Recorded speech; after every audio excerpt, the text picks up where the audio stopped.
अस्सलामु अलैकुम रहमतुल्लाह।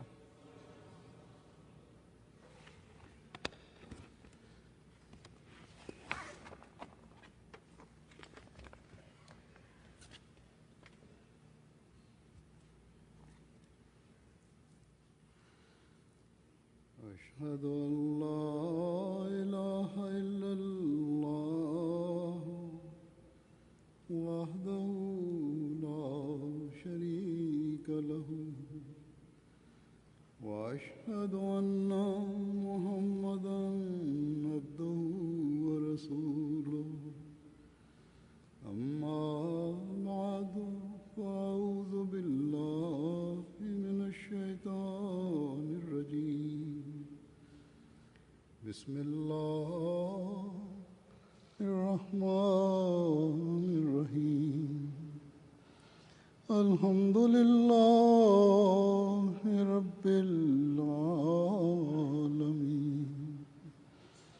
الرحمن الرحيم مالك يوم الدين إياك نعبد وإياك نستعين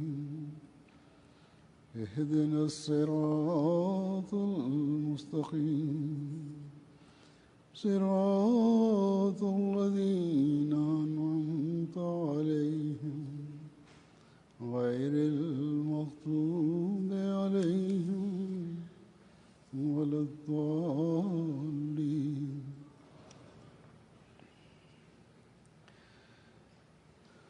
आज अल्लाह ताला के फजल से இன்று அல்லாஹ்வின் அருளால் அஹ்மதியா முஸ்லிம் ஜமாத் கனடாவின் ஆண்டு மாநாடு ஆரம்பமாகின்றது. அல்லாஹ்வின் அருளால் உலகில் உள்ள ஜமாத்துகள் ஒவ்வொரு ஆண்டும் தத்தமது நாட்டில் மாநாட்டை நடத்துகின்றன. அது ஏனென்றால் ஹஜ்ரத் மஸீஹ் மவ்ஊத் அலைஹிஸ்ஸலாத்து வஸ்ஸலாம் அவர்கள் அல்லாஹ்விடமிருந்து கட்டளை பெற்று அதனை துவக்கி வைத்தார்கள். மேலும் வருடத்தில் 3 நாட்கள் காதியானில் நீங்கள் ஒன்று கூடுங்கள் எனவும் அன்னார் கூறினார்கள். ஏதோ உலக திருவிழாவை நடத்துவதற்காகவோ அல்லது விளையாட்டு மற்றும் கேளிக்கைகளில் ஈடுபடுவதற்காகவோ ஒன்று கூடும்படி அன்னார் கூறவில்லை. உலக நோக்கங்களை அடைவதற்காக ஒன்று கூடும்படி அன்னார் கூறவில்லை. மாறாக மார்க்க அறிவில் முன்னேற்றம் ஏற்படவும் தமது அறிவை பெருக்கிக் கொள்ளவும் ஒன்று கூட வேண்டும். மேலும் மாரிஃபத்தில் வளர்ச்சியடைய வேண்டும் என்பதற்காக ஒன்று கூட வேண்டும். மாரிஃபத் என்பது என்ன? ஒரு விஷயத்தை பற்றிய அறிவை பெறுவதும் அதன் ஆழத்தை அறிவதன் பெயரே மாரிஃபத் ஆகும், அதாவது ஞானமாகும். ஹஜ்ரத் மஸீஹ் மவ்ஊத் அலைஹிஸ்ஸலாத்து வஸ்ஸலாம் அவர்கள் எந்த மாரிஃபத்தில் நாம் முன்னேற்றம் காண வேண்டும் என்று விரும்பினார்கள் என்றால், வெறும் மேலோட்டமாக நாம் நம்மை முஸ்லிம் என்று வெளிப்படுத்தினால் அது போதுமானது அல்ல. அல்லது நாங்கள் லா இலாஹ இல்லல்லாஹ் முஹம்மது ரசூலுல்லாஹ் என்று கலிமா மட்டும் கூறக்கூடியவர்களாக நாம் இருந்தால் அது போதுமானதல்ல. மாறாக நாம் நமது ஈமானில் முன்னேற்றம் காண வேண்டும்.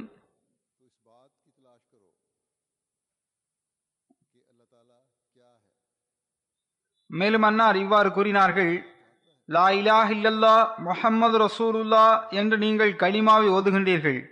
அவ்வாறு கலிமா ஓதுகின்ற நீங்கள் அல்லாஹ் யார், அவன் நம்மிடத்தில் என்ன விரும்புகின்றான், அந்த அல்லாஹ்வினுடைய கட்டளைகள் என்ன, அதனை நாம் எவ்வாறு செயல்படுத்த வேண்டும்,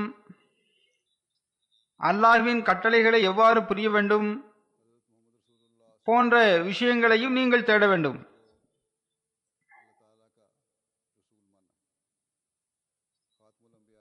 மேலும் அதன்படி செயல்படவும் வேண்டும். நீங்கள் நாம் ஹஜ்ரத் முஹம்மது ரசூலுல்லாஹி ஸல்லல்லாஹு அலைஹி வஸல்லம் அவர்களை அல்லாஹ்வின் ரசூலாக ஏற்றுக்கொண்டுள்ளோம்.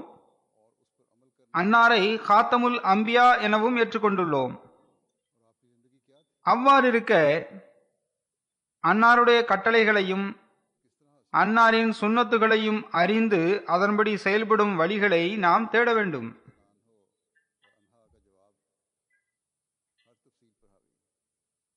மேலும் நபி ஸல்லல்லாஹு அலைஹி வஸல்லம் அவர்களின் வாழ்க்கை எப்படி இருந்தது, அதை பற்றிய ஞானம் எப்படி கிடைக்கும், இந்த கேள்விகளுக்கு ஹஜ்ரத் ஆயிஷா ரலியல்லாஹு அன்ஹா அவர்கள் அளித்த பதில் மற்ற எல்லா விளக்கங்களை விடவும் மேலானதாகும்.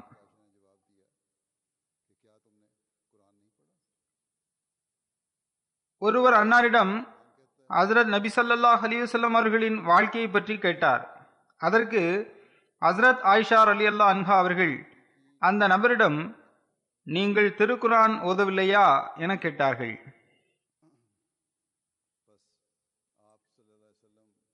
திருக்குரான் என்ன கூறுகின்றதோ அதுவே ஹஜ்ரத் நபி ஸல்லல்லாஹு அலைஹி வஸல்லம் அவர்களின் வாழ்க்கை மற்றும் அன்னாரின் ஒவ்வொரு செயலின் விளக்கமும் ஆகும். எனவே ஹஜ்ரத் நபி ஸல்லல்லாஹு அலைஹி வஸல்லம் அவர்களின் வாழ்க்கையை பற்றிய இந்த ஞானத்தை பெறுவதற்கு ஒவ்வொரு நம்பிக்கையாளரும் முயற்சி செய்ய வேண்டும். அதற்கு நாம் திருக்குரானை ஓதுவதும் திருக்குரானை புரிவதும் அவசியமாகும்.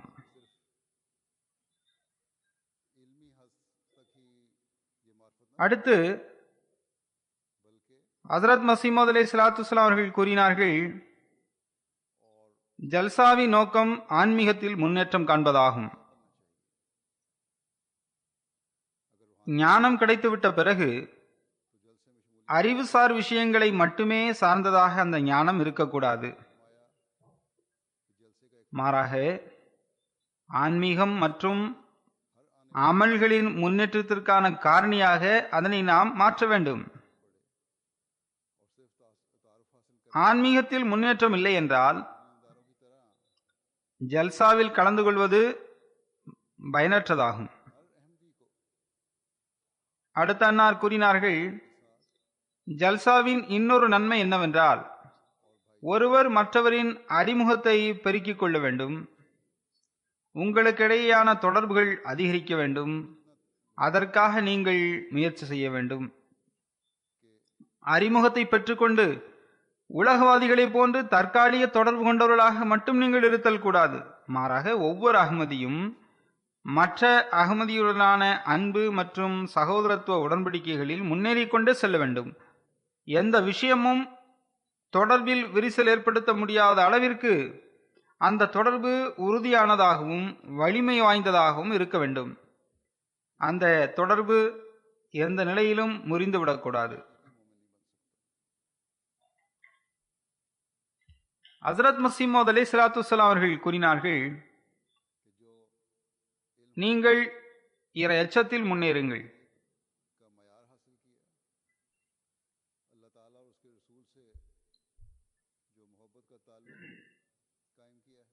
ஜல்சாவின் நோக்கங்களில் இது மிகவும் முக்கியமானதாகும். அதுவின்றி ஒரு நம்பிக்கையாளர் உண்மையான நம்பிக்கையாளராகவே ஆக முடியாது. இறை அச்சம் என்பது என்னவென்றால், பெற்றுக்கொண்ட அறிவிலும் அடைந்த ஆன்மீக முன்னேற்றத்திலும் அல்லாஹ் மற்றும் அவனது தூதரிடம் ஏற்படுத்திய அன்பிலும் தொடர்பிலும் இனி நிரந்தரமாக நிலை பெற்றிருப்பதும் அதனை தொடர்ந்து உங்கள் வாழ்வின் அங்கமாக ஆக்கிக் கொள்வதும் தான் தக்வாவாகும்.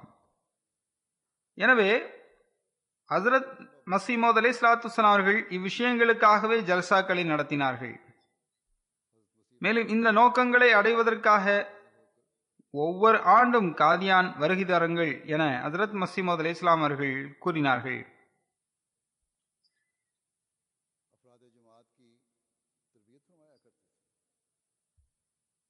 ஹஜ்ரத் மஸீஹ் மவ்ஊத் அலைஹிஸ்ஸலாத்து வஸ்ஸலாம் அவர்கள் சுயம் அந்த மாநாடுகளில் கலந்து கொண்டு நேரடியாக ஜமாத்திற்கு அறிவுரை செய்து வந்த அந்த ஜலசாக்கள் எத்துணை அருளுக்குரிய ஜலசாக்களாக இருந்தன. அன்னார் ஜமாத் உறுப்பினர்களுக்கு தர்பியத் வழங்கி அவர்களின் ஆன்மீக தாகத்தை தணித்து வந்தார்கள்.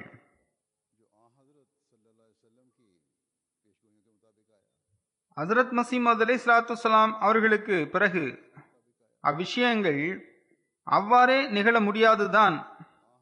ஏனென்றால் நபியின் அந்தஸ்து அவருக்கு மட்டுமே உரியதாகும். மேலும் ஹசரத் நபி ஸல்லல்லாஹு அலைஹி வஸல்லம் அவர்களின் முன்னறிவிப்பிற்கேற்பவும் இறைவனின் வாக்குறுதிக்கேற்பவும் ஹசரத் மசீமது அலைஹிஸ்ஸலாம் அவர்கள் தோன்றினார்கள். அல்லாஹ் அன்னாரை ஹசரத் நபி ஸல்லல்லாஹு அலைஹி வஸல்லம் அவர்களின் அடிமைத்துவத்தில் மார்க்கத்தை உயிரூட்டுவதற்காக அனுப்பியிருந்தான். எனவே நிச்சயமாக அன்னார் தனக்கென ஒரு அந்தஸ்தை பெற்றிருந்தார்கள். ஆனால் இதுவும் கூட அல்லாஹ்வின் அருளாகும். அன்னார் அல்லாஹ்விடமிருந்து செய்தி பெற்று தனக்கு பிறகு இரண்டாம் வல்லமையின் தோற்றம் வெளிப்படும் என கூறினார்கள். அது கிலாஃபத் என்னும் அமைப்பாகும். பிறகு அவ்வாறே அது மலரவும் செய்தது. மேலும் அஹ்மதியா கிலாஃபத் மூலமாக அன்னாரின் வருகையின் தோற்றங்களை முழுமை செய்யும் பணிகள் எப்பொழுதும் தொடர்ந்து கொண்டே இருக்கும். ஜல்சாவின் இந்த தொடர் கூட அதன் ஒரு அங்கமே ஆகும். ஹசரத் மசீமது அலைஹிஸ்ஸலாத்துவஸ்ஸலாம் அவர்களின் மறைவிற்கு பிறகு ஹிலாஃபத் அமைப்பு காதியானில் மலர்ந்தது. இவ்வாறு கிலாஃபத்தின் முன்னிலையில் காதியானில் சுமார் 40 ஆண்டுகள் வரை அந்த மாநாடுகள் நடைபெற்றன. பின்னர் ஹிலாஃபத் பாகிஸ்தானிற்கு ஹிஜ்ரத் செய்து சென்ற பிறகு ரப்வாவில் மாநாடுகள் நடந்து வந்தன. அத்துடன் பல்வேறு நாடுகளில் ஜமாத்தின் முன்னேற்றமும் ஏற்பட்டு வந்தது. ஒரு வகையில் காதியானிலிருந்து ஹிஜ்ரத் செய்வதற்கு முன்பே வெளிநாடுகளில் ஜமாத்துகள் உருவாகி இருந்தன. குறிப்பாக ஆப்பிரிக்காவில் மிக உறுதி வாய்ந்த ஜமாத்துகள் உருவாக தொடங்கியிருந்தன. ஆனால் ஹிஜ்ரத் செய்யப்பட்ட பிறகு அந்த விஷயத்தில் ஒவ்வொரு புதிய நாளிலும் மாதத்திலும் ஆண்டிலும் பாகிஸ்தானிற்கு வெளியே ஜமாத்துகளில் அதிக முன்னேற்றம் ஏற்பட துவங்கியது. எந்த அளவுக்கென்றால் எதிரிகள் அந்த முன்னேற்றங்களை கண்டு அகமதிகளுக்கு எதிரில் மிகவும் அநியாயமான சட்டங்களை அரசாங்கத்தின் மூலமாக உருவாக்கினார்கள். அதன் காரணமாக காலத்தின் கலிஃபாவிற்கு அங்கிருந்து ஹிஜ்ரத் செய்ய நேரிட்டது. மேலும் அத்துடன்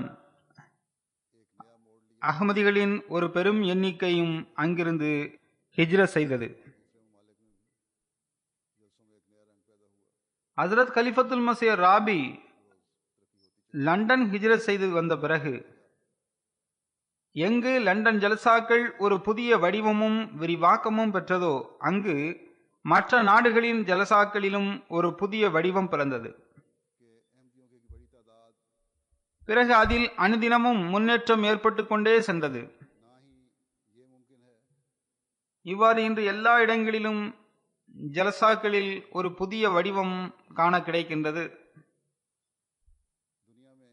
அகமதிகளின் ஒரு பெரும் கூட்டம் ஜல்சாவிற்கென காதியான் செல்வது சாத்தியமில்லை. அதே போன்று எங்கு காலத்தின் கலிஃபா இருக்கின்றாரோ அங்கு அகமதிகளின் ஒரு பெரும் கூட்டம் ஒன்று கூடுவதும் சாத்தியமற்றதாகும். உலகில் ஜமாத் பரவுவதற்கும் முன்னேற்றம் காண்பதற்கும் ஏற்ப ஒவ்வொரு நாட்டிலும் உள்ள ஜமாத்துகள் அந்தந்த மட்டத்தில் ஜலசா நடத்துவது அவசியமானதாகும். எவ்வாறு ஹசரத் மசீமது அலைஹிஸ்ஸலாத்துவஸ்ஸலாம் அவர்களின் காலத்தில் நடந்ததோ அதுபோன்று நடத்தப்பட வேண்டும். அதாவது வருடத்தில் ஒரு முறை 3 நாட்கள் நாம் நமது நிலைமைகளில் மாறுதலை ஏற்படுத்துவதற்காகவும் தர்பியத் நோக்கங்களுக்காகவும் நம்மை ஒன்று கூடும்படி அன்னார் நமக்கு கூறியுள்ளார்கள். எனவே இன்று நீங்கள் கூட ஹஜ்ரத் மஸீஹ் அலைஹிஸ்ஸலாம் அவர்கள் எடுத்துரைத்த அந்த நோக்கங்களை நிறைவேற்றுவதற்காகவே இங்கு ஒன்று கூடியுள்ளீர்கள். ஒவ்வொரு வருடமும் நீங்கள் அந்த நோக்கங்களுக்காகவே ஒன்று கூடுகின்றீர்கள். குறிப்பாக இங்கு ஜமாத் உருவாகி 50 வருடம் இந்த வருடத்துடன் நிறைவடைந்து விட்டது. எனவே அந்த அடிப்படையிலும் நீங்கள் இங்கு ஒன்று கூடியுள்ளீர்கள். சிலருக்கு அதில் கருத்து வேறுபாடும் இருக்கலாம். எவ்வாறு இருப்பினும் ஏதாவது ஒரு அளவுகளை நிர்ணயிப்பது அவசியமானதாகும். ஜமாத்தின் ரெஜிஸ்ட்ரேஷன் நடந்த ஆண்டை அளவுகோலாக நிர்ணயித்து 50 வருட காலமாக கணக்கீடு செய்யப்பட்டுள்ளது. இந்த நாட்டில் அதற்கு முன்பே, அதாவது 1919 முதல் அஹ்மதி வந்துவிட்டதாக கூறப்படுகின்றது. எவ்வாறு இருப்பினும் ஜமாத் இந்த நாட்டில் உருவாகி 50 ஆண்டுகள் நிறைவடைந்ததை இந்த ஆண்டில் நீங்கள் கொண்டாடி வருகின்றீர்கள். அதன் காரணமாகவே அமீர் சாஹிபும் குறிப்பாக அழுத்தம் கொடுத்து என்னையும் அழைத்தார்கள். அஹ்மதியா ஜமாத் கனடா 50 ஆண்டு நிறைவு செய்வதையொட்டி இவ்வருடம் சிறப்பான நிகழ்ச்சிகளை நடத்துகின்றது. மேலும் அந்த அடிப்படையில் இந்த ஜல்சாவும் பெரிதாக இருக்கும் என நம்பப்படுகின்றது. எனவே நீங்களும் வருகை தாருங்கள் என கூறி என்னை அமீர் சாஹிப் அழைத்தார். நான் கூறியது போன்று காலத்தின் கலிஃபா வருகை தரும்போது மக்களும் அதிக அளவில் கலந்து கொள்வர். எனது வருகையின் காரணமாக வெளிநாடுகளில் இருந்தும் ஏராளமான விருந்தினர்கள் வந்திருப்பர், மேலும் வந்து கொண்டும் இருப்பர். எவ்வாறு இருப்பினும் இந்த நாட்டில் வசிக்கும் அஹ்மதிகளாகி நீங்கள் இந்த வருடத்திற்கு சிறப்பான முக்கியத்துவம் வழங்குகின்றீர்கள். ஆனால் ஒவ்வொரு அஹ்மதியும் இதனை எப்போதும் நினைவிற்கொள்ள வேண்டும்.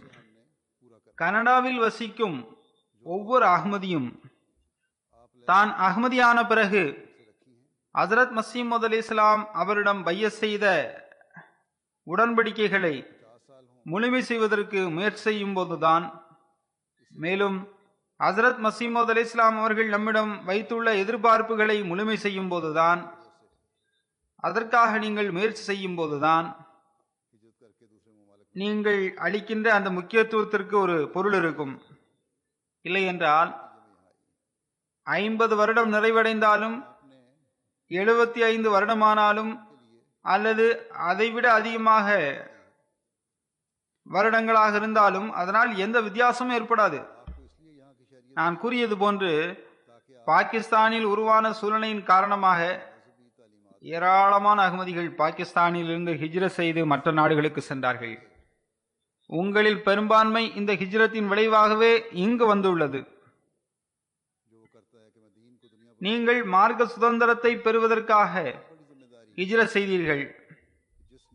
மேலும் இங்குள்ள அரசாங்கமும் கூட நீங்கள் உங்களது மார்க்க போதனைகளுக்கேற்ப சுதந்திரமாக அமல் செய்ய வேண்டும் என்பதற்காகவே உங்களுக்கு இந்த நாட்டில் குடியுரிமை வழங்கியுள்ளது.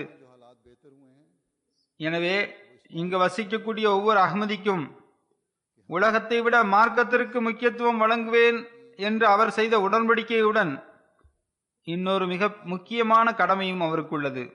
அது என்னவென்றால், எந்த நோக்கத்தை அடைவதற்கு நீங்கள் ஹிஜ்ரத் செய்துள்ளீர்களோ அதனை பெறுவதற்காக நீங்கள் முயற்சி செய்ய வேண்டும். நாங்கள் இன்ன சூழ்நிலையில் பாகிஸ்தானிலிருந்து ஹிஜ்ரத் செய்து இங்கு வந்தோம் என உங்கள் சந்ததிகளிடம் நீங்கள் கூறுங்கள். இங்குள்ள நிலைமைகள் மிக சிறப்பாக உள்ளது. எனவே அதன் தேட்டம் என்னவென்றால், நாம் அல்லாஹ்வின் உண்மையான நன்றியுள்ள அடியார்களாக திகழ்ந்து அவனது கட்டளைகளின்படி செயல்பட்டு அல்லாஹ்வின் திருப்தியை பெற வேண்டும். ஹஜ்ரத் மஸீஹ் அலைஹிஸ்ஸலாம் அவரிடம் பைஅத் செய்த நேரத்தில் நீங்கள் செய்த அந்த உடன்படிக்கைகளை முழுமை செய்ய முயற்சி செய்ய வேண்டும். அதில் ஒன்று என்னவென்றால், நான் திருக்குரானின் ஆட்சியை முழுமையாக என்னுள் நிலைபெற செய்வேன் என்பதும் ஆகும். இக்காலத்தில் ஹஜ்ரத் மஸீஹ் மவ்ஊத் அலைஹிஸ்ஸலாத்து வஸ்ஸலாம் அவர்கள்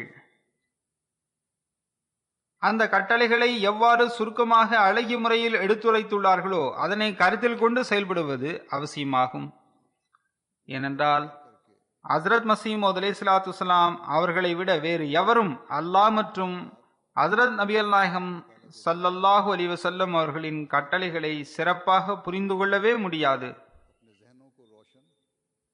ஹஜ்ரத் மஸீஹ் மவ்ஊத் அலைஹிஸ்ஸலாத்து வஸ்ஸலாம் அவர்கள் எந்த தரத்தின் பக்கம் நமக்கு கவனமூட்டியுள்ளார்களோ அதனை பின்பற்றி நாம் மார்க்க கட்டளைகள் மற்றும் அல்லாஹ்வின் கட்டளைகளை மேலும் சிந்தித்து பார்த்து நமது அறிவை ஒளியூட்டி நமது மூளையை உறுதிப்படுத்திக் கொள்ள முடியும்.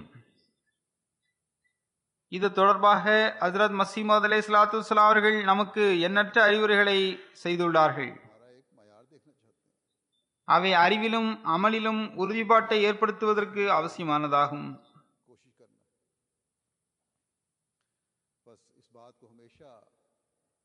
ஹஜ்ரத் மஸீஹ் மவ்ஊத் அலைஹிஸ்ஸலாத்து வஸ்ஸலாம் அவர்கள் நம்மிடம் பையத் வாங்கிய பிறகு நம்மை ஓர் உயர் தரத்தில் காண விரும்புகின்றார்கள். அந்த உயர் தரத்தை அடைவதற்கு முயற்சி செய்வதே ஜல்சாவின் நோக்கமுமாகும். எனவே இதனை ஒவ்வொரு அகமதியும் எப்போதும் கண்முன் நிறுத்திக் கொள்ள வேண்டும். இப்போது உங்களில் பலர் ஜலசாவிற்கு வந்துவிட்டனர். ஆனால் ஒருவேளை அவர்கள் முழு கவனத்துடன் இதனை கேட்காமல் இருக்கலாம். சிலர் பயணத்தின் காரணமாக களைப்படைந்து இப்போது கண் அசந்து கொண்டிருக்கலாம். அவர்கள் அனைவரிடமும் நான் ஒன்றை கூறிக்கொள்கின்றேன். நான் தற்போது எடுத்துரைக்கும் விஷயங்களை மிக கவனத்துடன் கேளுங்கள். கவனத்தை நிலைநிறுத்தி சுய நினைவுடன் அமர்ந்து அதனை கேட்பதற்கு முயற்சி செய்யுங்கள். அரை மணி நேரம் அல்லது 40 நிமிடம் பொறுமையாக அமர்ந்து கேட்பது ஒன்றும் மனிதனுக்கு ஒரு கடினமான காரியம் அல்ல. நான் கூறுகின்ற விஷயங்களையும் மற்ற சொற்பொழிவாளர்கள் தத்தமது சொற்பொழிவில் கூறும் அனைத்து விஷயங்களையும் நீங்கள் மிக கவனத்துடன் கேட்கும்போதுதான் நீங்கள் ஜல்சாவிற்கு வருகை தந்த உங்களது நோக்கமும் நிறைவேறும். ஏராளமான விஷயங்கள் ஈமானை அதிகரிக்கக்கூடியதாகவும் ஆன்மீகத்தில் முன்னேற்றத்தை வழங்குவதாகவும் உள்ளன.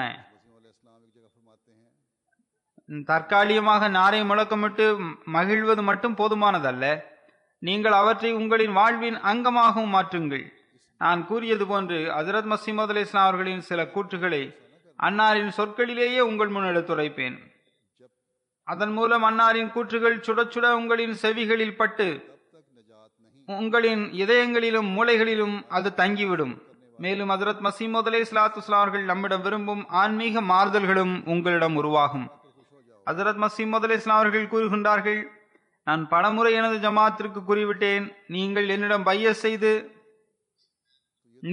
என்னிடம் செய்த பையத்தின் மீது மட்டுமே நம்பிக்கை வைக்காதீர்கள். நீங்கள் அதன் உண்மை வரை சென்றடையாதவரை அதனால் உங்களுக்கு ரட்சிப்பு கிடைக்காது.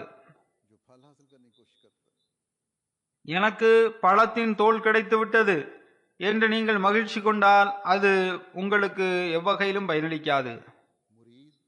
அது பயனற்ற வீணான காரியமாக இருக்கும். நீங்கள் கனியை இழந்து நிற்பீர்கள். பழத்தை பெறுவதற்கு முயல்பவரே அறிவுடையவராவார். தோல் போதுமென கருதுபவர் அறிவற்றவராவார். அன்னார் கூறுகின்றார்கள், சீடர் அமல் செய்பவராக இல்லை என்றால் அவரது குருவின் மேன்மை சீடருக்கு எவ்வகையிலும் பயனளிக்காது. அதாவது நீங்கள் பைய செய்த பிறகு உங்களின் செயல் நிலைமைகளை நீங்கள் சரி செய்யவில்லை என்றால் அது உங்களுக்கு எவ்வகையிலும் பயனளிக்காது. இன்னும் சொல்வதென்றால், நான் யாரை ஏற்றுக்கொண்டுள்ளேனோ அவர் அல்லாஹ்வின் தூதராவார் என்பதில் நீங்கள் மகிழ்ச்சி அடைந்து விடாதீர்கள். அது எவ்வகையிலும் பயனளிக்காது. அல்லாஹ்வின் தூதரின் கண்ணியம் என்பது அது வேறு விஷயமாகும்.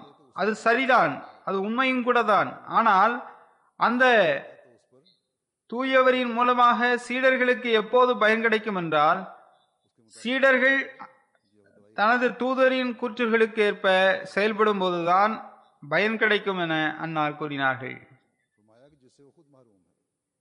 அன்னார் கூறினார்கள், ஒரு மருத்துவர் நோயாளிக்கு மருந்து எழுதி கொடுத்து அந்த மருந்தை நோயாளி உண்ணாமல் கையில் வைத்துக் கொண்டால் அது ஒருபோதும் பயனளிக்காது. என்ன மருந்து எழுதி கொடுக்கப்பட்டதோ அதை வாங்கி அருந்தும் போதுதானே அது பயன் தரும். அதுவின்றி அவர் சுயமே தன்னை இழப்பிற்குரியவராக ஆக்கிக் கொள்கின்றார். மருந்தை வாங்கிவிட்டார், ஆனால் அதை பயன்படுத்தாமல் தன்னை தானே இழப்பிற்குரியவராக மனிதன் ஆக்கிக் கொள்கின்றார் என்றால் அது அவருடைய அறிவீனமாகும். அன்னார் கூறினார்கள், நூஹின் கப்பல் புத்தகத்தை, அதாவது கிஷ்டினு என்ற புத்தகத்தை மீண்டும் மீண்டும் நீங்கள் படியுங்கள், மேலும் அதற்கேற்ப உங்களை நீங்கள் மாற்றிக்கொள்ளுங்கள். அடுத்து அன்னார் கூறுகின்றார்கள், கத் அஃப்லஹ மன் ஜக்காஹா என்று அல்லாஹ் திருக்குரானில் கூறுகின்றான். அதாவது எவர் இறை அச்சத்தை வளர்த்து கொண்டாரோ அவர் நிச்சயமாக வெற்றி பெற்று விட்டார். ஆயிரக்கணக்கான திருடர்கள், விபச்சாரம் செய்தவர்கள், தீயவர்கள், குடிகாரர்கள், கயவர்கள் தம்மை ஹஜ்ரத் நபி ஸல்லல்லாஹு அலைஹி வஸல்லம் அவர்களின் உம்மத்தை சார்ந்தவர்களாக வாதிடுகின்றனர். ஆனால் அவர்கள் தமது வாதத்தில் உண்மையாளர்களா இல்லையா? ஒருபோதும் இல்லை. எவர் ஹஜ்ரத் நபி ஸல்லல்லாஹு அலைஹி வஸல்லம் அவர்களின் போதனையின்படி முழுமையாக செயல்படுகின்றாரோ அவரே அன்னாரின் உம்மத்தை சார்ந்தவர் ஆவார். அதே போன்று பையத் மற்றும் ஈமான் கொண்டதாக வாதிடுபவர் தமது நிலைமையை ஆய்வு செய்து பார்க்க வேண்டும்.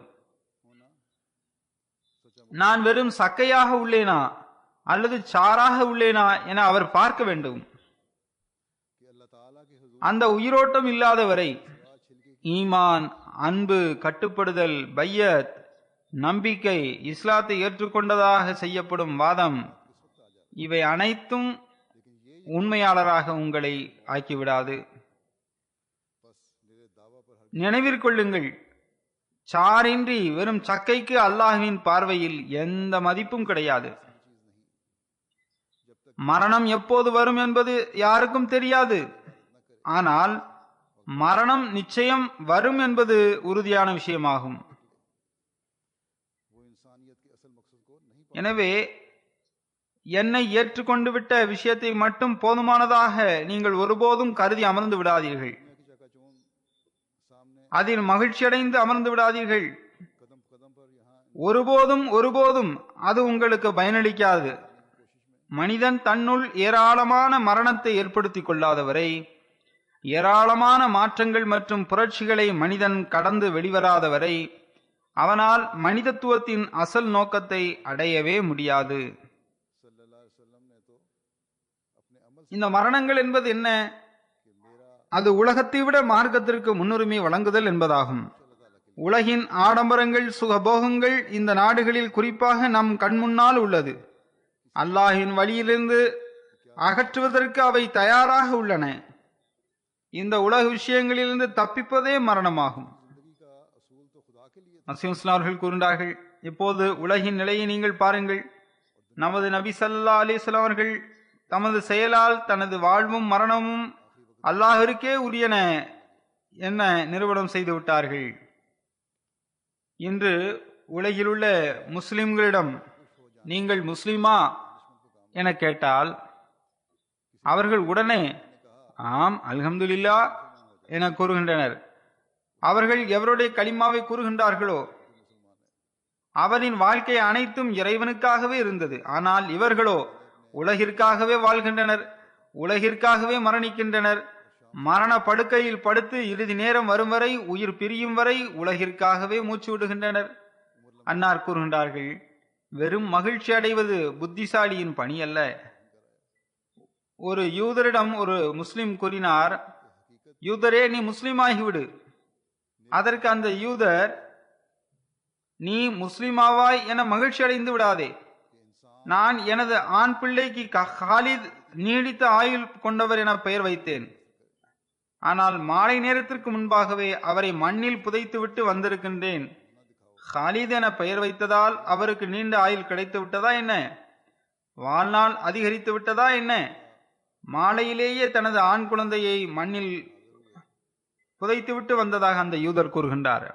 எனவே உண்மையை தேடுங்கள், வெறும் பெயரில் திருப்தி கொண்டு விடாதீர்கள். மனிதன் மகத்துவமிக்க நபியின் உம்மத்தை சார்ந்தவராக வாதம் செய்து பின்னர் காஃபிர்களை போன்று வாழ்வை கழிப்பது எவ்வளவு வெட்கக்கேடான விஷயமாகும். நீங்கள் உங்கள் வாழ்க்கையில் ஹஜ்ரத் நபி ஸல்லல்லாஹு அலைஹி வஸல்லம் அவர்களின் முன் உதாரணத்தை வெளிப்படுத்துங்கள். ஒருமுறை சில நபர்கள் ஹஜ்ரத் மஸீஹ் மவ்ஊத் அலைஹிஸ்ஸலாம் அவரிடம் வந்தார்கள். பிறகு பையத்தும் செய்தார்கள். பையத்திற்கு பிறகு ஹஜ்ரத் மஸீஹ் மவ்ஊத் அலைஹிஸ்ஸலாத்து வஸ்ஸலாம் அவர்கள் அவர்களுக்கு சில அறிவுரைகளை செய்தார்கள். அன்னார் கூறினார்கள், பையத் செய்து இந்த ஜமாத் உண்மையானது என்று மட்டும் ஏற்றுக்கொண்டால் அது மனிதனுக்கு போதுமானதாக இருக்காது. இந்த அளவில் ஏற்றுக்கொள்வதனாலேயே அந்த மனிதனுக்கு எந்த பரக்கத்தும் கிடைத்து விடாது. நல்லவர்களாகவும் இறை அச்சமுடையவர்களாகவும் நீங்கள் மாற வேண்டும். இந்த நேரம் துவாவிற்குரிய நேரமாகும். இந்த நாட்களை நீங்கள் துவாக்களில் கழிக்க வேண்டும் என்றும் கூறினார்கள். திருக்குரானில் அல்லாஹ் ஈமானுடன் நற்செயல்களையும் வைத்திருக்கின்றான், நற்செயல்களையும் குறிப்பிட்டிருக்கின்றான். எந்த செயல்களில் அணு அளவும் குழப்பம் இருக்காதோ அதனையே அமலே சாலிஹா நற்செயல்கள் என்று கூறுகின்றோம்.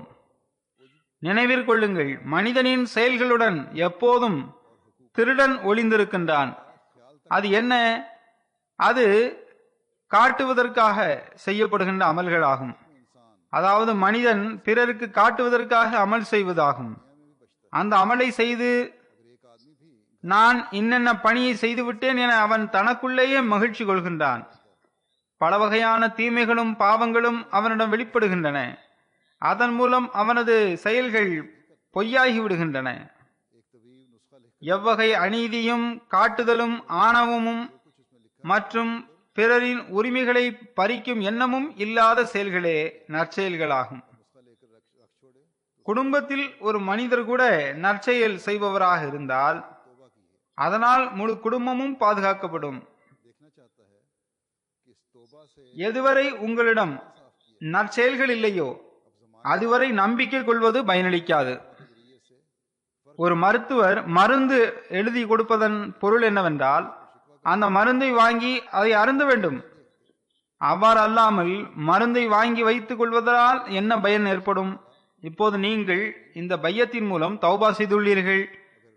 இப்போது இறைவன் நீங்கள் உங்களை இந்த தௌபாவின் மூலம் எவ்வளவு தூய்மைப்படுத்தியுள்ளீர்கள் என இறைவன் உங்களை பார்க்க விரும்புகின்றான். இறைவன் தக்வாவின் மூலம் பிரித்தெறிய விரும்பும் காலமாகும் இந்த காலம். பலர் இறைவன் மீது புகார்கள் செய்கின்றனர். அவர்கள் தனது நப்சை பார்ப்பதில்லை.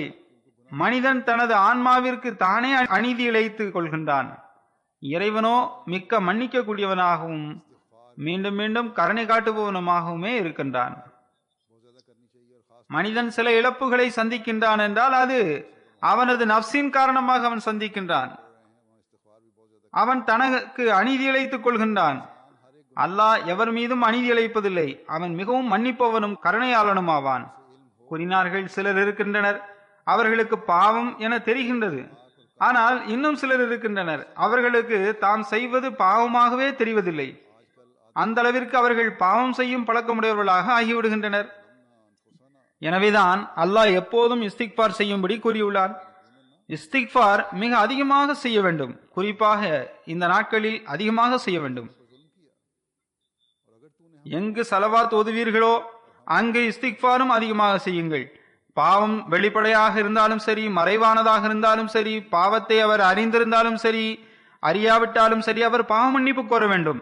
நாவு, கண், காது, கை உட்பட அனைத்து உறுப்புகளும் செய்த பாவங்களுக்காக இஸ்திக்பார் செய்து கொண்டிருக்க வேண்டும். இன்றைய காலத்தில் ஆதம் அலைஹிஸ்ஸலாம் அவர்கள் செய்த துஆவை நீங்கள் செய்ய வேண்டும். ரப்பனா ظلمنا انفسنا وان لم تغفر لنا وترحمنا لنكونن من الخاسرين. எங்கள் இறைவா, நாங்கள் எங்கள் ஆன்மாவின் மீது அநீதி இழைத்து விட்டோம். நீ எங்களை மன்னிக்காவிட்டால், எங்கள் மீது நீ கருணை காட்டாவிட்டால் நாங்கள் நஷ்டமளிப்பவர்களை சார்ந்தவர்களாகி விடுவோம். இந்த துவா ஆரம்பத்திலேயே ஒப்புக்கொள்ளப்பட்டு விட்டது. அல்லாஹ் இந்த துவா கற்றுக் கொடுத்த போதே அது கபூலாகிவிட்டது. கவனக்குறைவாக வாழ்க்கையை கழிக்காதீர்கள். ஒப்புக்கொள்ளப்படுவதற்காகவே இந்த துவா கற்றுத்தரப்பட்டுள்ளது. மிக கவனத்துடன் இந்த துவா செய்ய வேண்டும். எவர் கவனக்குறைவிலிருந்து விலகி விழிப்புடன் வாழ்க்கையை கழிப்பாரோ அவர் ஒருபோதும் அசாதாரண துன்பங்களில் சிக்கிக் கொள்ளவே மாட்டார். கவனக்குறைவின்றி விழிப்புடன் வாழ்க்கையை கழித்தால் அவர் துன்பங்களிலிருந்து தப்பித்து விடுவார். அல்லாஹ்வின் அனுமதியின்றி எந்த துன்பமும் இறங்காது. எனக்கு இல்ஹாம் மூலமாக இந்த துவா கற்றுத்தரப்பட்டது. ரப்பி குல்லு ஷையின் காதிமுக ரப்பி ஃபஃபஸ்னி வன்சூர்னி வர்ஹம்னி. இந்த துவாவையும் தற்போது அதிகம் செய்ய வேண்டும். ஒரு சந்தர்ப்பத்தில் ஒரு சபையில் ஹஜ்ரத் மௌலவி அப்துல் கரீம் சாப் சியால்கோட்டி ரலியல்லாஹு அன்ஹு அவர்கள் கூறினார்கள், ஹுசூர், சகோதர ஒற்றுமை மற்றும் ஒருமைப்பாட்டை பற்றியும் எங்களுக்கு சிறிது கூறுங்கள் என்று கேட்டுக்கொண்டார்கள். அப்போது மஸீஹ் அலைஹிஸ்ஸலாம் அவர்கள் சில அறிவுரைகளை செய்தார்கள். அதன் சில பகுதிகளை இங்கு நான் எடுத்துரைக்கின்றேன். கூறினார்கள், நான் இரண்டே விஷயங்களை இங்கு கொண்டு வந்துள்ளேன். ஒன்று, ஏகத்துவத்தை மேற்கொள்ள வேண்டும். இரண்டாவது, ஒருவருக்கொருவர் அன்புடனும் அனுதாபத்துடனும் நடந்து கொள்ளுங்கள். அந்நியர்களுக்கு அற்புதமாக தென்படுகின்ற முன் மாதிரிகளை நீங்கள் வெளிப்படுத்துங்கள். நபி தோழர்களிடம் இந்த விஷயமே உருவானது. குந்தும் ஆதா அன் ஃபஅல்லஃப பைன குலூபிக்கும் என்று அல்லாஹ் கூறினான். நினைவிற்கொள்ளுங்கள், உள்ளங்கள் ஒன்றுபடுவதென்பது ஒரு அற்புதமாகும். தமக்காக விரும்புகின்றவற்றை தமது சகோதரருக்காகவும் விரும்புவராக நீங்கள் ஆகாதவரை நீங்கள் எனது ஜமாத்தை சார்ந்தவராக ஆகவே முடியாது. பகைமை அகழ்வது மஹதியின் அடையாளமாகும். அதாவது மஹதியின் வருகையின் மூலமாக சகோதரர்களுக்கிடையேயான பகைமை விலகிவிடும். அந்த அடையாளம் நிறைவேறாமல் போய்விடுமா என்ன? கண்டிப்பாக நிறைவேறும். நீங்கள் ஏன் பொறுமை செய்வதில்லை? சில நோய்களை முற்றிலும் நீக்காதவரை முழுமையான உடல்நலம் மனிதனுக்கு கிடைக்காது என்பது மருத்துவ தத்துவமாகும். அதுபோன்று என் மூலம் ஒரு நல்லடியார்களின் ஜமாத்தை அல்லாஹ் உருவாக்குவான். சகோதரர்களுக்கிடையேயான பகைமைக்கான காரணம்தான் என்ன? கருமித்தனம், ஆணவம், சுயநலம் போன்றவை ஆகும். நிச்சயமாக நல்லடியார்களை கொண்ட ஜமாத் கண்டிப்பாக உருவாகும். தற்போது அல்லாஹ்வின் அருளினால் உலகில் பெரிய பெரிய தூய அடியார்கள் உருவாகி வருகின்றனர். கூறினார்கள், எவர்கள் தமது உணர்ச்சிகளை கட்டுப்படுத்த முடியாதோ, சகோதரர்களுடன் அன்புடனும் நேசத்துடனும் பழக முடியாதோ, அப்படிப்பட்டவர்கள் நினைவிற்கொள்ளட்டும், அவர்கள் சில நாள் விருந்தாளிகளே ஆவர். நான் எவரின் காரணமாகவும் என் மீது நான் எந்த பழிக்கும் ஆளாக விரும்பவில்லை. அதுபோன்ற நபர் எனது ஜமாத்தில் இருந்து கொண்டு எனது விருப்பத்திற்கேற்ப செயல்படவில்லை என்றால் அவர் காய்ந்த கிளையை போன்றவர் ஆவார். அதனை தோட்டத்தின் முதலாளி துண்டிக்காமல் வேறு என்னதான் செய்வார்? காய்ந்த கிளைகள் மற்ற கிளைகளுடன் சேர்ந்து தண்ணீரை உறிஞ்சலாம், ஆனால் அது பசுமையாக இருக்க முடியாது. இன்னும் சொல்ல போனால் அது மற்ற கிளைகளையும் நாசமாக்கிவிடும். எனவே அஞ்சுங்கள். எவர் தன்னை சீர்படுத்திக் கொள்ள மாட்டாரோ அவரால் என்னுடன் இருக்கவே முடியாது. எவர்கள் தங்களுக்குள் பகைமைகளை வளர்க்கின்றார்களோ அவர்கள் அஞ்ச வேண்டிய இடமாகும். இது மிகவும் அச்சத்திற்குரிய கவலைக்குரிய இடமாகும். நாம் இக்காலத்தில் நம்மை சீர்படுத்துவதற்காக வந்த நபரை ஏற்றுக்கொண்டிருக்கின்றோம். அவ்வாறு இருக்க நாம் அவரின் கூற்றின்படி செயல்படுவது அவசியமாகும். அதன்படி செயல்படுவது மிக மிக அவசியமாகும். மனிதத்துவத்தை பற்றி கூறியவாறு அன்னார் விளக்குகின்றார்கள். மனிதத்துவம் என்பது என்ன மற்றும் மனிதத்துவத்தின் தரம் என்ன என்பதை பற்றி அன்னார் கூறுகின்றார்கள். ஒரு மூமின் எப்படி இருக்க வேண்டும் என்பது தொடர்பாகவும் அன்னார் கூறுகின்றார்கள். இன்சான் எனும் மனிதன் என்ற சொல் உன்ஸ் என்ற சொல்லிலிருந்து வந்துள்ளது. எவரிடத்தில் இரண்டு உண்மையான அன்பும் தொடர்பும் இருக்குமோ, அதாவது ஒன்று அல்லாஹ்வுடனான அன்பு, மற்றொன்று அவனது படைப்பினங்களின் மீதான அனுதாபம், இந்த இரண்டு அன்பும் அவரிடத்தில் உருவாகும் போதுதான் அவர் மனிதன் என்று அழைக்கப்படுவார். இதுதான் மனிதத்துவத்தின் உயிரோட்டமாகும். இரண்டு தொடர்புகளை, அதாவது ஒன்று இறைவனுடனான தொடர்பை ஏற்படுத்த வேண்டும், மற்றொன்று சக மனிதர்களுடனான தொடர்பை ஏற்படுத்திக் கொள்ள வேண்டும். இதுவே மனிதத்துவத்தின் சாராம்சமாகும். இந்த நிலையிலேயே மனிதன் அறிவுடைய மனிதன் என்று அழைக்கப்படுகின்றான். எதுவரை இந்நிலையை மனிதன் அடைய மாட்டானோ அதுவரை மற்ற அனைத்தும் வீணானதாகும். அவன் 1000 வாதங்கள் செய்தாலும் அல்லாஹ்வின் பார்வையிலும் அவனது நபியின் பார்வையிலும் மலக்குகளின் பார்வையிலும் அவை அனைத்தும் வீணானதாகும். அல்லாஹ் தஆலா உலக பணிகளை செய்வதிலிருந்தும் மனிதனை தடுக்கவில்லை. மாறாக சோம்பேறியாக இருக்காதீர்கள், பணிகளை செய்யுங்கள் என்று கட்டளையிட்டிருக்கின்றான். ஆனால் நோக்கம் உலகமாக இருக்கக்கூடாது, அவ்வளவுதான். உலகமே நோக்கமாக இருக்கக்கூடாது. அல்லாஹ்வின் திருப்தியே உங்களின் நோக்கமாக இருக்க வேண்டும். இதை எப்போதும் நீங்கள் கண்முன் நிறுத்தி செயல்பட வேண்டும். எங்கு உலகத்தின் அருட்கொடைகளை பெறுவதற்கு நீங்கள் முயற்சி செய்கின்றீர்களோ அங்கு மறுமையின் அருட்கொடைகளை பெறுவதற்கும் முயற்சி செய்ய வேண்டும். இந்த கட்டுரையை எடுத்துரைத்தவாறு அன்னார் ஓரிடத்தில் கூறுகின்றார்கள்,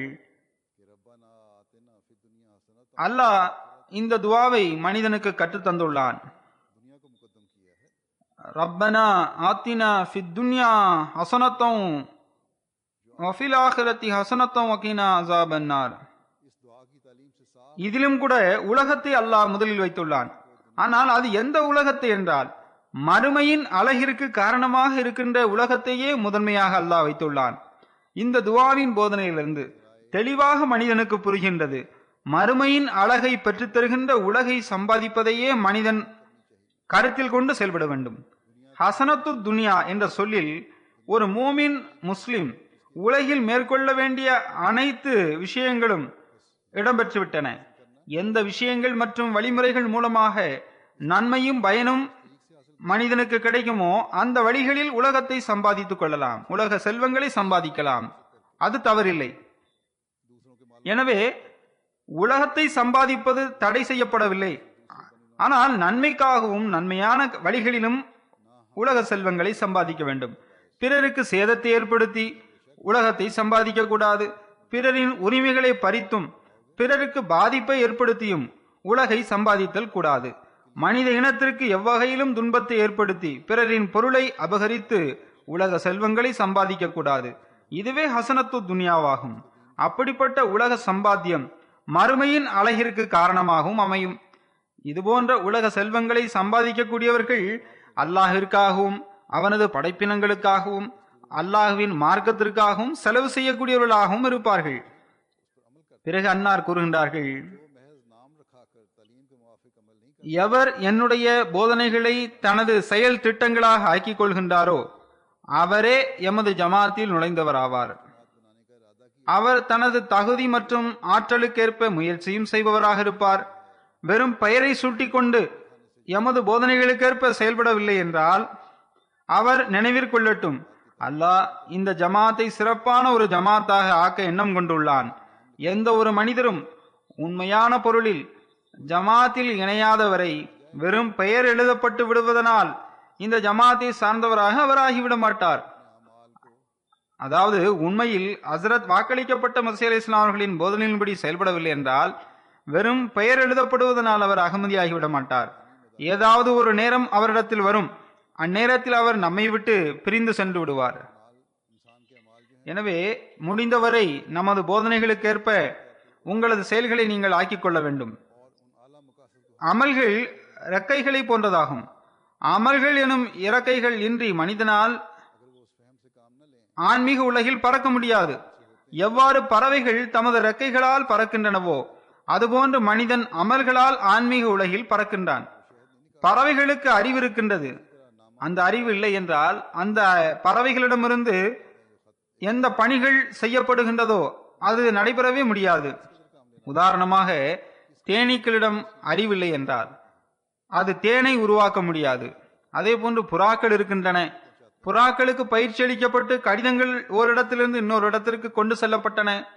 முந்தைய காலங்களில் பாருங்கள், பறவைகள் எந்த அளவிற்கு தனது அறிவை பயன்படுத்துகின்றன. மிக தொலைதூர இடங்களுக்கு பறக்கின்றன. கடந்த காலங்களில் இந்த பணிகளுக்கு புறாக்களையே இவர்கள் பயன்படுத்தினர். கடிதங்களை கொண்டு சேர்த்தன அந்த பறவைகள். அதே போன்று பறவைகளின் மூலமாக இன்னும் பல அரிய பணிகள் செய்யப்படுகின்றன.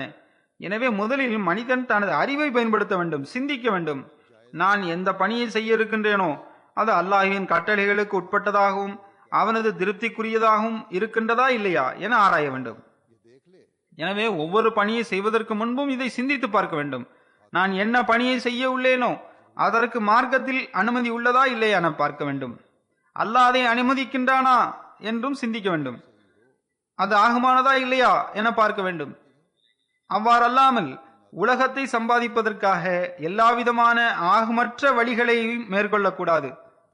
இவ்வாறு சிந்தித்து அறிவை பயன்படுத்தி செயல்படுவது அவசியமாகி விடுகின்றது. எவ்வகையிலும் சோம்பேறித்தனம் காட்டக்கூடாது, கவனக்குறைவாக இருத்தல் கூடாது. ஆயினும் போதனை சரியானதா என்பதை பார்த்து கொள்ள வேண்டும். போதனை சரியானதாக இருந்தாலும் சில நேரத்தில் மனிதன் தனது அறியாமையினால் அல்லது பிறரின் விஷமத்தால் ஏமாற்றங்களுக்கு உள்ளாகி விடுகின்றான். எனவே எப்போதும் நடுநிலையாக நின்று சிந்திக்க வேண்டும். தக்வாவின் முக்கியத்துவத்தை எடுத்துரைத்தவாறு விளக்குகின்றார்கள். நாம் எந்த விஷயத்துடன் அனுப்பப்பட்டுள்ளோம் என்றால் தக்வாவின் மைதானம் காலியாக உள்ளது. தக்வாவை மேற்கொள்ள வேண்டும், வாழேந்தக்கூடாது, அது தடுக்கப்பட்டதாகும். நீங்கள் தக்வாவை மேற்கொள்ளக்கூடியவராக இருந்தால் முழு உலகமும் உங்களுடன் இருக்கும். எனவே தக்வாவை மேற்கொள்ளுங்கள். எவர்கள் மது அருந்துகின்றார்களோ அவர்களுக்கு தக்வாவில் எந்த பங்கும் இல்லை. அவர்கள் நன்மைக்கு எதிராக போராடுகின்றார்கள். அல்லாஹ் நமது ஜமாத்திற்கு தீமைக்கு எதிராக போரிடும் பாக்கியம் வழங்கினால், தக்வா மற்றும் தூய்மையின் மைதானத்தில் முன்னேற்றம் வழங்கினால் அதுவே அவர்களின் நற்பாக்கியமாக இருக்கும். இதுவே உண்மையான வெற்றியாகும். இக்காலத்தில் முழு உலகத்தில் உள்ள மக்களையும் மார்க்கத்தையும் பாருங்கள். இறையச்சமின்றி காணப்படுகின்றது. உலக செல்வங்களே அவர்களின் இறைவனாக உள்ளது. உண்மையான இறைவன் மறைந்திருக்கின்றான். உண்மையான இறைவன் எள்ளி நகையாடப்படுகின்றான். ஆனால் இப்போது இறைவன் விரும்புகின்றான்.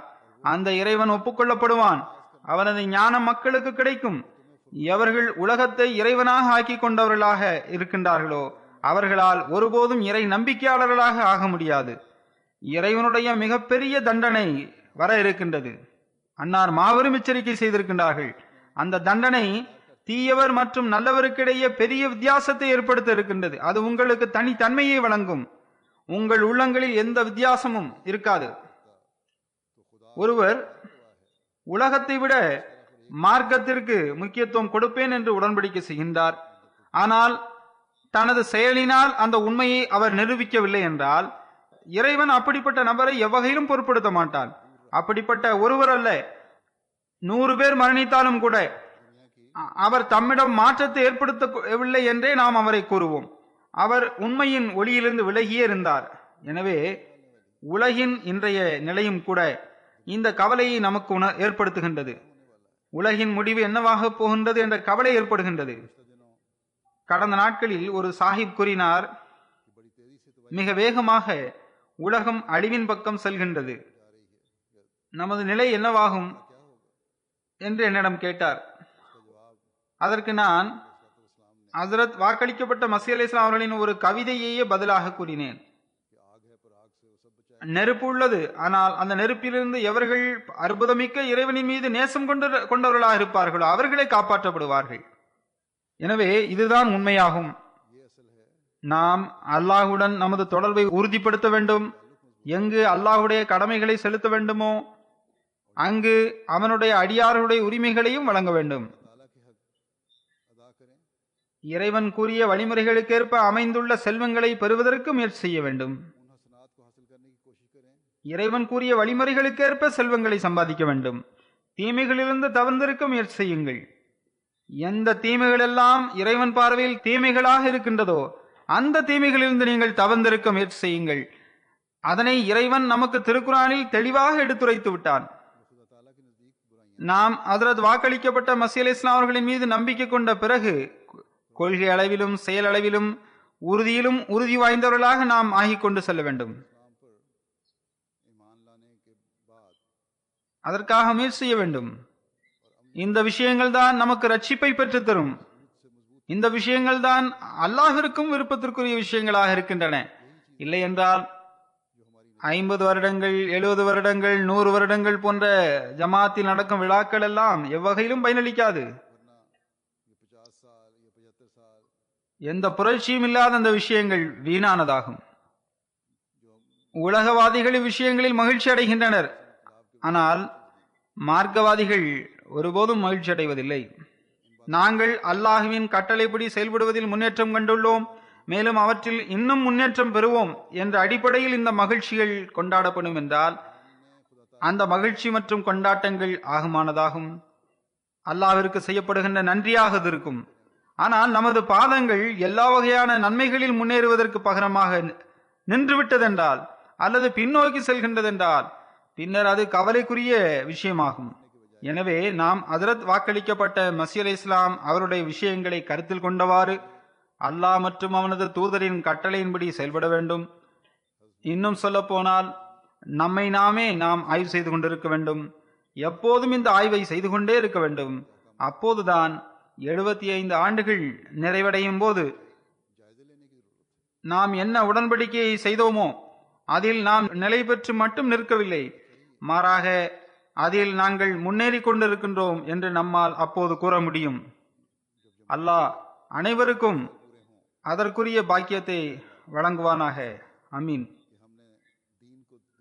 உலகத்தை விட மார்க்கத்திற்கு முக்கியத்துவம் வழங்குவோம் என்ற உடன்படிக்கையில் நாம் முன்னேறி கொண்டிருப்போம். நான் இதற்கு முன்பும் கூறிவிட்டேன், ஜல்சாவின் இந்த நாட்களை நீங்கள் துவாக்களில் கழியுங்கள். இந்த 3 நாட்களையும் துவாக்களில் கழியுங்கள். ஜல்சாவின் நிகழ்ச்சிகளில் முழுமையாக பங்கு பெறுங்கள். அதுவே ஜல்சாவின் நோக்கமாகும். அல்லாஹ் தாலா அதற்கு உங்கள் அனைவருக்கும் நல்வாய்ப்பை வழங்குவானாக.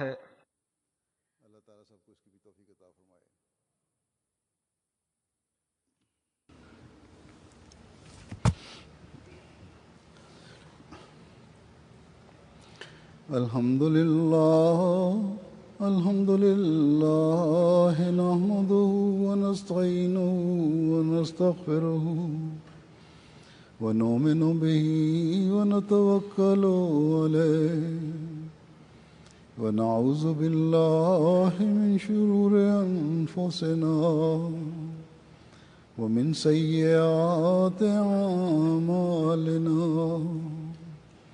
من يهده الله فلا مضل له ومن يضلله فلا هادي له ونشهد أن لا إله إلا الله ونشهد أن محمدا عبده ورسوله.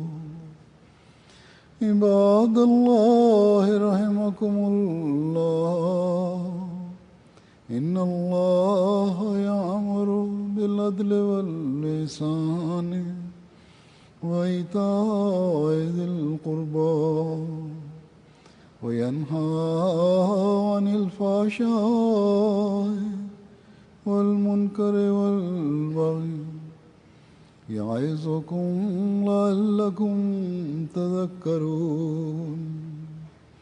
اذكروا الله يذكركم وادعوه يستجب لكم ولذكر الله أكبر.